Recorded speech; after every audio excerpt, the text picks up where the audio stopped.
Magandang araw kaibigan! Tuloy po kayo sa Felicidad's Channel. Sa mga kwento ng buhay at pag-ibig na hinalukay sa natatagong baul ni Felicidad. Pero bago po tayo magpatuloy, huwag niyo pong kalilimutan na i-like ang video, i-subscribe ang channel, at i-click ang notification bell para lagi kayong updated sa mga parating pa na upload.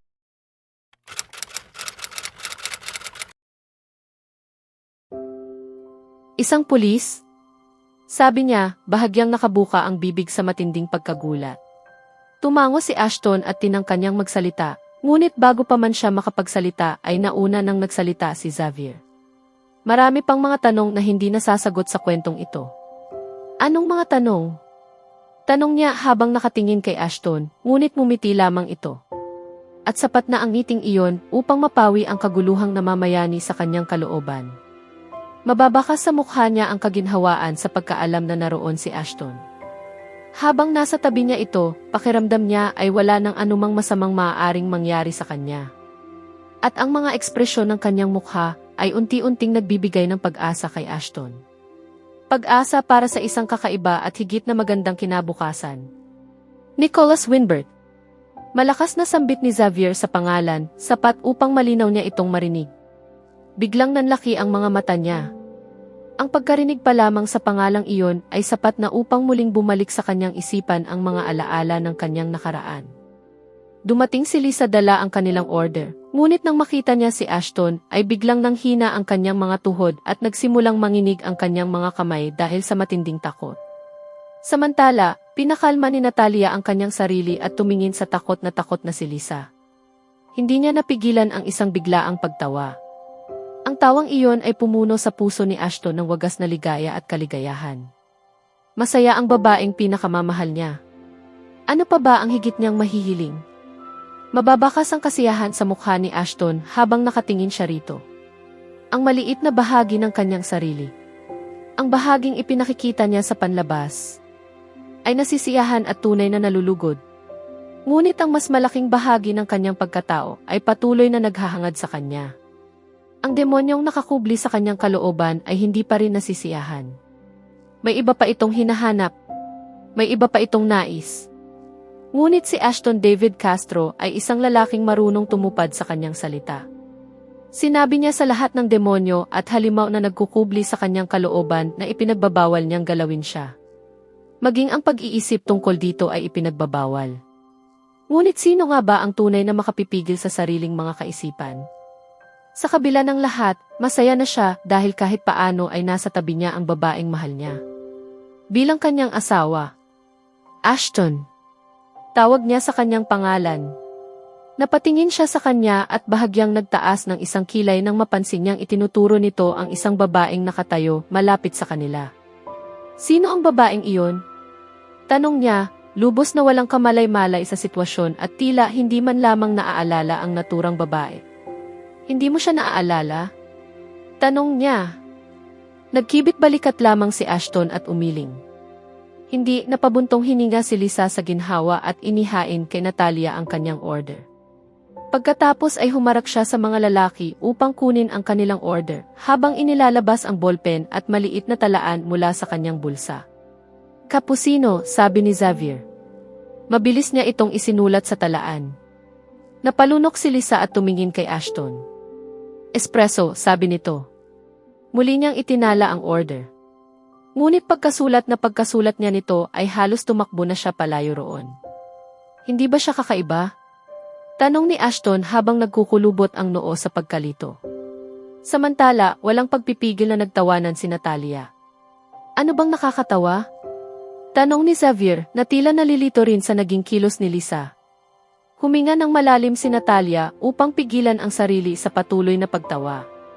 Matapos niyang kumalma ay nagsalita siya. Siya si Lisa. Ilang taon na ang nakalilipas, sa mismong kapihan na ito, hindi niya sinasadyang matapon ang kape kay Ashton. Dahil sa galit, muntik nang ipagiba ni Ashton ang kapihang ito gamit ang isang bulldozer. Naaalala ko na. Sabi ni Ashton habang bumabalik sa kanyang alaala ang araw na iyon. Ngunit nang sambitin niya ang mga huling salita, biglang nagbago ang kanyang tinig at naging mapait ang mga ito. Lumapit sa akin si Nicholas at nakiusap na huwag ko itong gawin dahil nahulog na ang loob niya sa coffee shop na ito. Naalala niya ang lahat. Ganito pala sila nagkakilala, isip niya. Sa isang kapihan. Hindi kailanman magbabago si Ashton at ang kanyang pagiging mainitin ang ulo, sabi ni Xavier na napansin ang biglang tensyong namayani sa hangin. Sinubukan niyang pagaanin ang sitwasyon. Ganon talaga. Sagot ni Natalia habang umiti sa kanya. Hindi niya alam kung ano ang dapat niyang gawin sa sandaling iyon. Aliwin si Ashton o aliwin ang sarili niya? Napakagulo ng lahat para sa kanya. Magulo ang mga pangyayari. Magulo ang buhay. Ang tanging alam niya ay isang pulis si Xavier at may kung anong nangyayari na hindi niya lubos na naunawaan. Gawin na lang natin ang pakay natin kung bakit tayo narito. Mungkahi ni Ashton habang pilit nilulunok ang lahat ng mga damdaming matagal nang napunit at nanatiling hindi nasasabi. Ayaw niyang malaman kung paano nagkakilala ang kanyang asawa at ang kanyang matalik na kaibigan. At higit sa lahat, ayaw niyang malaman kung paano sila umibig. Dahil minamahal din niya ang babaeng iyon. Hindi na kayang tiisin ng kanyang puso ang anumang karagdagang sakit. May hangganan ang kayang tiisin ng isang tao. Kapag narinig pa niya ang kwento ng pag-iibigan ng dalawa, pakiramdam niya ay tuluyan ng madudurog ang kanyang puso. Kung hindi man naging kumpleto ang kwento ng kanilang pag-iibigan, ganoon din ang kwento ng kanya. Ano bang pakay natin?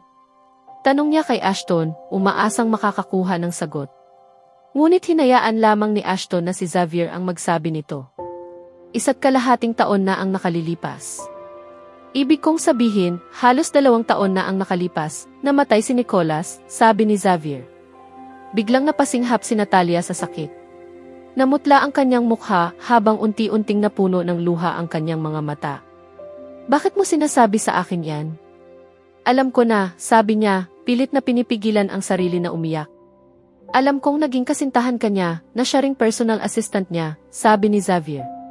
Pagkasabi niya nito ay napasinghap si Natalia at agad na napatingin kay Ashton.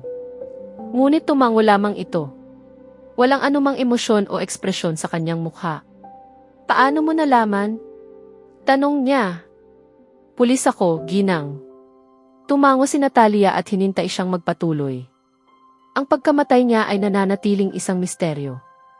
At inatasan ako ni Ashton na imbestigahan ito, lutasin ang kaso at hanapin ang taong responsable. Bakit mo sinasabi sa akin ang lahat ng ito? Tanong niya, litong-lito. Bakit siya kailangang isangkot sa lahat ng ito? Ayaw na niyang hukayin pa ang mga alaala ng nakaraan na matagal na niyang ibinaon. Ikaw ang huling taong nakasama niya, sabi ni Xavier habang naglabas ng ilang litrato mula sa kanyang bulsa. Agad siyang napatingin dito.